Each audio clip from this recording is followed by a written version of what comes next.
નમસ્કાર, હું છું અમિત. આપ જોઈ રહ્યા છો વીઆર લાઈવ. આજે છે ગણેશ ચતુર્થી. વિઘ્નહર્તા ગણેશજીનો પાવન પર્વ ચાલી રહ્યો છે.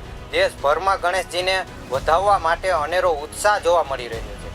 ત્યારે નર્મદા જિલ્લાના રાજપીપળામાં એક અનોખી કલા ખીલી ઉઠી છે.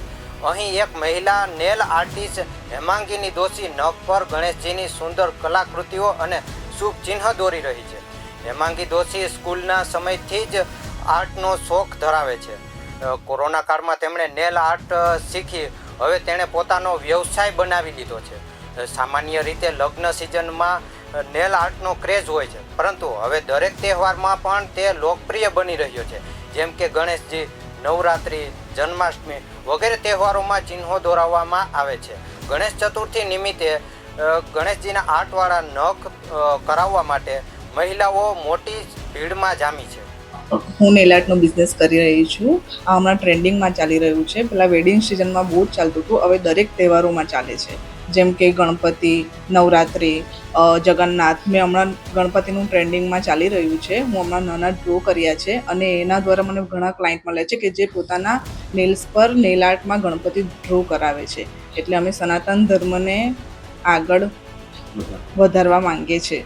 તો પહેલેથી મને આર્ટ પસંદ હતું, પહેલેથી જ મને ગમતું હતું. તો જ્યારે મને એવું થયું કે આ ટ્રેન્ડિંગમાં ચાલી રહ્યું છે નેલ આર્ટ, તો હું શીખું. અને મને પહેલેથી આર્ટમાં તો ઇન્ટરેસ્ટ હતો જ, તો મેં પછી એનો કોર્સ કર્યો અને પછી ચાલુ કર્યું. હમણાં તહેવારો વાઇઝ જોવા જઈએ તો ગણપતિ ચાલી રહ્યા છે, તો બધા પોતાના નેલ્સ પર નાના ગણપતિ ડ્રો કરાવી રહ્યા છે. એમાં ગમ ટાઈપ એવું ના હોય, એક જાતનું પેઇન્ટ જ હોય જેને આપણે જેવી રીતે આમ વોટર કલર કરીએ એવી રીતે આર્ટ કરવાનું હોય છે બ્રશથી. કેટલો ટાઈમ લાગી રહે છે?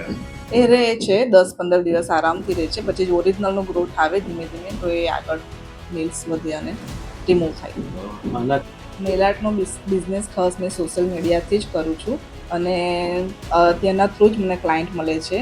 અને એ રોજગારીથી અમે બંને, જો હમણાં મોંઘવારીમાં બે હસબન્ડ વાઈફ કમાય તો વધારે સારું, તો આપણે સારી રીતે જીવી શકીએ. તો મને ક્લાયન્ટ મળે છે અને રોજગાર બી મળે છે અને અમે આવી રીતે કરીએ છીએ. તમને અમારો વિડીયો કેવો લાગ્યો? અમારી ચેનલને લાઇક, સબસ્ક્રાઈબ અને શેર જરૂરથી કરજો. નમસ્કાર.